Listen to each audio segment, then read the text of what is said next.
Alright, we're 8 months into 2023. Summer blockbuster season is coming to an end. Oscar season is approaching. No more explosions and punches. Here comes emotions and drama. So, here are the top 10 films I've seen so far this year. Coming in at number 10 is Air.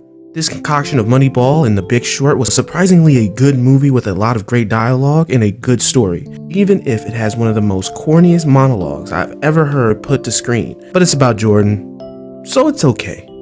7 out of 10. Blackberry at number 9. This concoction of Social Network and Wolf of Wall Street is funny and a great story about the downfall of one of the most popular phone companies. It should not be this interesting, but it was.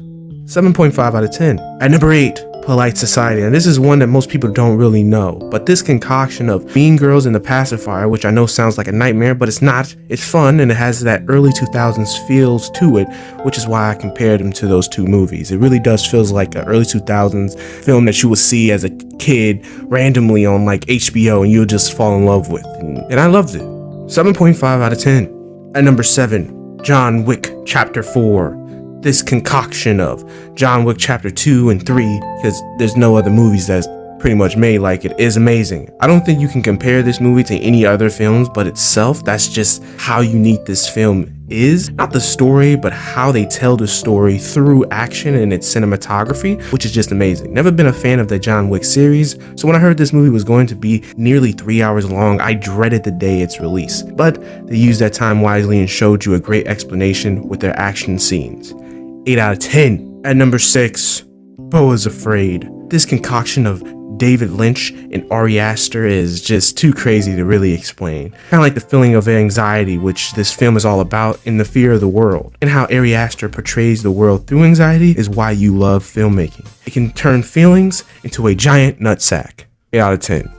At number 5 is Guardians 3. This concoction of Hitchhiker's Guide to the Galaxy and Galaxy Quest is funny, fun, and have some of the best action you'll see all year. But it'll also make you cry your eyes out when it needs to. I don't know how James Gunn was able to make a film that at one moment will have you laughing, cheering, and dancing, and then put you on antidepressants, then dancing and laughing again. I don't know how you balance all that in one film, but he did it.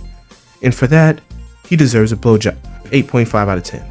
At 4, Barbie. This concoction of life size and fame is just a great time. It's funny, it's emotional. It makes you think about your own humanity. Like, why don't we have our own Mojo Dojo Casa house? That would be lovely. I would like that. Also, women go through tough times too. 9 out of 10.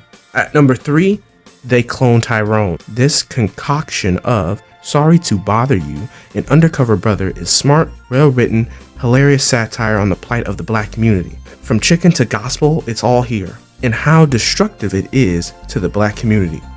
9 out of 10. At number 2, Oppenheimer. This concoction of RFK and Interstellar is 3 hours long, but feels like 2 hours, all because it's pacing. Watching movies that are 1 hour shorter but feels 3 hours longer shows the mastery of Christopher Nolan's filmmaking and how he can make people just sitting around talking more interesting and intriguing than most summer blockbusters that try to do that with fights and explosions. 9 out of 10.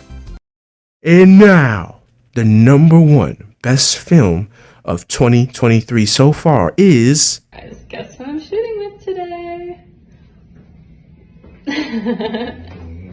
It's finally happening. Wow. Across the Spider-Verse. This concoction of Spider-Man and Cloudy with a Chance of Meatball is my favorite film of the year. It's beautiful, it's well-paced, tells a riveting story about belonging and family that just pulls at your heart with webs.